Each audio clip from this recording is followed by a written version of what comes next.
উত্তর চব্বিশ পরগনার খড়দার সূর্য সেন নগরে বিএলওর বাড়িতে হামলার অভিযোগ উঠেছে দুষ্কৃতীদের বিরুদ্ধে। অভিযোগ সোমবার রাতে খড়দার 43 নম্বর বুথের বিএলও মানব চন্দর বাড়িতে চড়াও হয় জনা কয়েক দুষ্কৃতী। অভিযোগ বাড়িতে ইট মারা হয়, ভেঙে যায় জানলার কাঁচ, এমনকি দরজায় লাথিও মারা হয় বলে অভিযোগ। এই ঘটনায় খড়দা থানায় অভিযোগ জানিয়েছেন বিএলও। ঘটনার প্রতিবাদে মঙ্গলবার রাতে খড়দা থানায় বিক্ষোভ দেখান অন্যান্য বিএলও এবং স্থানীয়রা। দোষীদের গ্রেফতার করা না হলে কাজ বন্ধের হুঁশিয়ারিও দিয়েছেন তারা। ঘটনার পর থেকে আতঙ্কিত বিএলও মানব চন্দর পরিবার। যদিও এই ঘটনায় এখনো পর্যন্ত কাউকেই গ্রেফতার করতে পারেনি পুলিশ। বিএলের উপরে ম্যাক্সিমাম প্রেসার তো তৃণমূল সরকারি দল বলছে এই চুরি করো, এই একজনের বাবা ধার নিয়ে নাও, কাউকে কাকা ধার নিয়ে নাও, নিয়ে তাদেরকে নাম তোলার জন্য প্রেসার দিচ্ছে।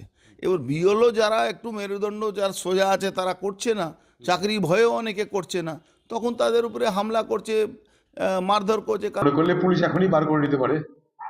আমার ধারণা টিএমসি পার্টির কথা শুনছে না কোনো বিএলও, এবং তার জন্যই তার বাড়িতে ইটপাটকেল করেছে এবং পুলিশের জ্ঞাতার্থেই পড়েছে।